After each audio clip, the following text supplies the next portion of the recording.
It began when a hiker veered off a snow-covered trail in Montana, lost in the fog and pines, and stumbled upon a decaying camper hidden beneath the trees. The paint was stripped by wind, the door barely attached. At first, he thought it was a forgotten hunting shelter, until he saw the carved letters on the metal siding, J.H. The initials hit him like ice. This was Jake Herak's camper, the same Jake who had vanished months earlier without a trace. Inside, the air was heavy with the scent of rust, smoke, and something far older. Everything was still, frozen mid-moment, as though Jake had stepped outside and never returned. But what he left behind inside that camper would ignite one of the most haunting mysteries Montana had ever seen. Before the camper's discovery shocked the state, Jake's disappearance had already become an unsolved enigma. Fans of mountain men remembered him as fearless, the trapper who braved blizzards and thrived where few dared to tread. But those close to him said he'd changed. He spent more time alone, venturing deep into the wild for days, refusing to say where he was headed.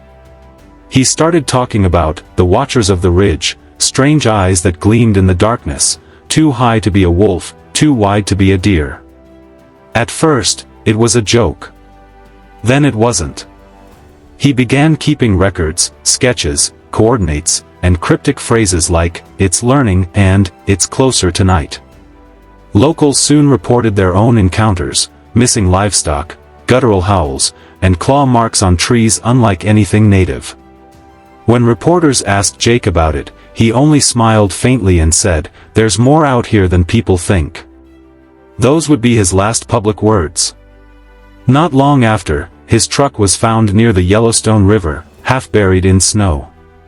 Footprints led into the forest, and then simply vanished.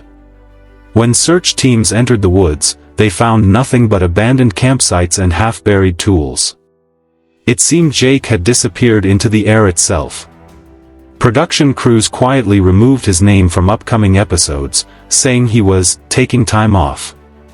But his fans weren't fooled. Online forums buzzed with speculation. Some claimed he'd gone deeper off-grid, others whispered that he'd met something unnatural in the wild. His closest friend insisted, Jake wouldn't just vanish. If he's gone, it's because something stopped him. That belief only grew when, months later, a hiker found the camper.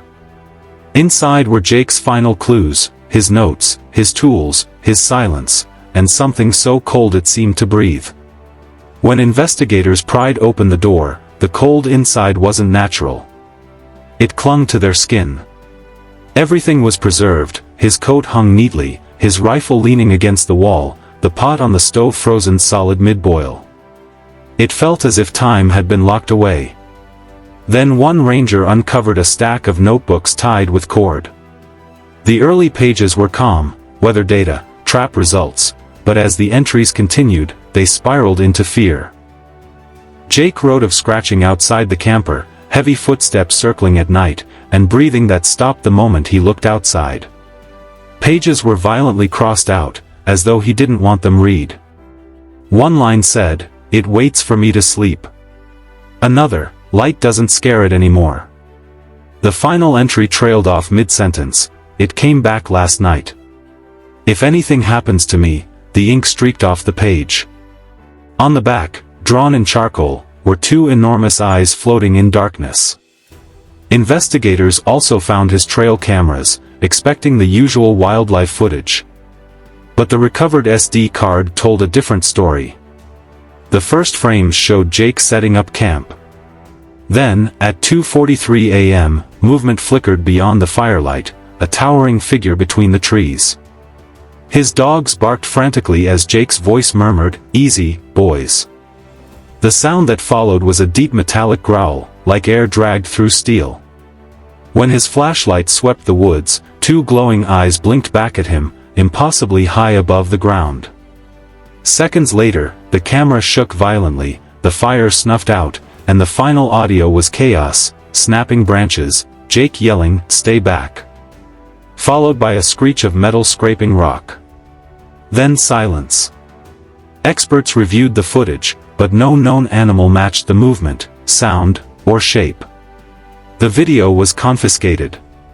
Leaked clips briefly appeared online before vanishing, each showing the same impossible truth: the figure didn't walk. It glided, silent, between the trees. After the leak, fear gripped the nearby town. People who once mocked Jake's obsession began locking their doors before dark. Hunters stopped venturing near the northern ridge. Locals spoke of orbs drifting through the forest, of howls echoing through the valleys, of dogs refusing to leave their porches. Jake's friend Tanner revealed that Jake had once shown him strange footprints, half human, half beast, clawed and massive. He said it was following him, Tanner whispered. Not far away, right behind him. Search teams later found similar prints near the ridge, 15 inches long, spaced impossibly wide. Beside them, a piece of Jake's torn jacket and a shattered camera. The ground was scarred with deep claw marks, too thick for any known predator. The forest around them was silent, unnaturally still, as if holding its breath. When the team returned the next day, the scene had changed. The marks were gone. The snow was disturbed, as though something had erased the evidence overnight. Even the camera was missing. DNA from the site matched neither animal nor human. One ranger quit soon after, refusing to talk about what he'd heard that night, a low breathing just behind him, though no one stood there. The official report listed Jake Herak as missing, presumed deceased. But to those who were there, it never felt like an ending. Weeks later, the story spread across the country, then disappeared just as quickly. News coverage stopped without explanation. Online videos of the footage were removed, and posts discussing the case were flagged or deleted. Locals claimed men in unmarked vehicles visited witnesses, warning them to keep quiet for safety reasons.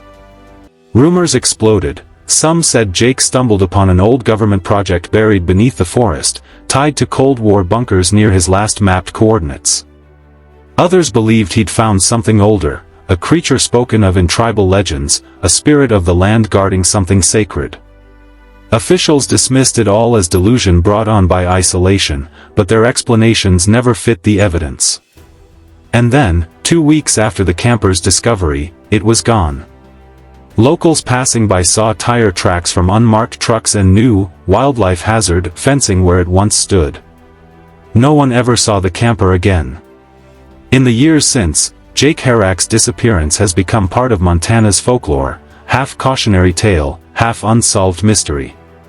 Some hikers still venture into the backcountry seeking answers, but most come back saying the same thing: the woods feel alive. Radios die, compasses spin, and the air grows heavy the closer they get to where Jake vanished. On certain nights, people claim to see a faint light swaying deep among the pines, like a lantern searching for something it lost. Jake's family remains silent, though one relative hinted that not all his journals were recovered. One charred notebook surfaced later with a single phrase still legible: "It's not one of them."